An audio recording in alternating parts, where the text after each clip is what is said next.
যে জুলাইয়ের 25-এ যে মাইলস্টোন স্কুলে সেইখানে প্রায় 36 জন ছেলে মেয়ে আমাদের কোমলমতি শিশুরা জীবন দিয়ে গেলেন এবং তাদের জীবনের কোনো মূল্য ছিল না।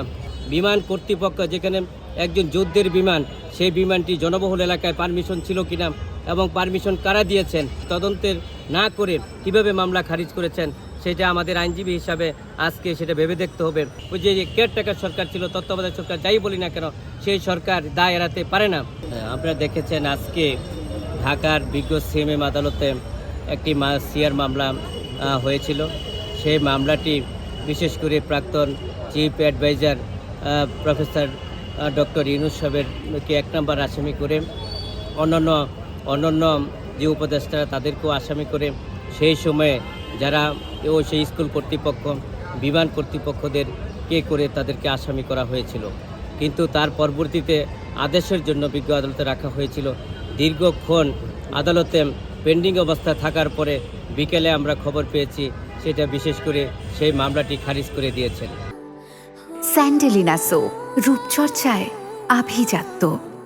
তো আমি মনে করি একজন আইনজীবী হিসাবে যেই মামলাটি করা হয়েছিল সেই মামলাটি ইনভেস্টিগেশন ছাড়া প্রকৃত ঘটনা আমরা জানতে পারলাম না এবং ইনভেস্টিগেশন ছাড়া সেটা উনি কীভাবে খারিজ করলেন সেটা আমাদের বোধগম্য হয় না।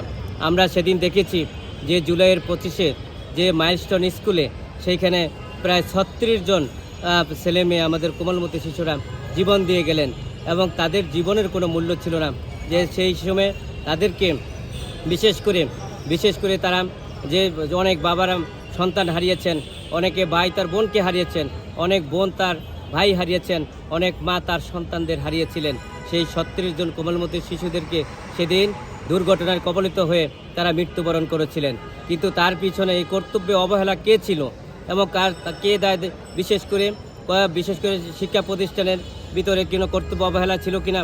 বিমান কর্তৃপক্ষ যেখানে একজন যুদ্ধের বিমান, সেই বিমানটি জনবহুল এলাকায় পারমিশন ছিল কিনা এবং পারমিশন কারা দিয়েছেন এবং সেটা তদন্তে বের হয়ে আসতো। কিন্তু সেই তদন্তের না করে কিভাবে মামলা খারিজ করেছেন সেটা আমাদের আইনজীবী হিসাবে আজকে সেটা ভেবে দেখতে হবে। আর বিশেষ করে যে তৎকালীন সরকার প্রফেসর ডক্টর ইউনূস সাহেবের নেতৃত্বে ছিল অন্যান্য উপদেষ্টা মণ্ডলী, তারাও এটার দায় এড়াতে পারেন না। সেই সময়ে সরকার বলেছিলেন যে ছাত্রছাত্রী যারা নিহত হয়েছেন এবং যারা আহত হয়েছেন তাদের পাশে থাকবেন, তাদেরকে সহযোগিতা করবেন। কিন্তু আমরা সেই তত্ত্বাবধায়ক সরকার যারা ছিল তারা কিন্তু তাদের পাশে ছিলেন না, কোনো সহযোগিতা করেন নাই এবং এতে প্রমাণ করে যে বিশেষ করে সেই যে কেয়ারটেকার সরকার ছিল, তত্ত্বাবধায়ক সরকার যাই বলি না কেন, সেই সরকার দায় এড়াতে পারে না। এবং তার এগেইনস্টে আমরা উচ্চ আদালতে যাব, আমরা উচ্চ আদালতে রিভিশন করব এবং এই সাবমিশনগুলো আমরা উচ্চ আদালতে রাখবো।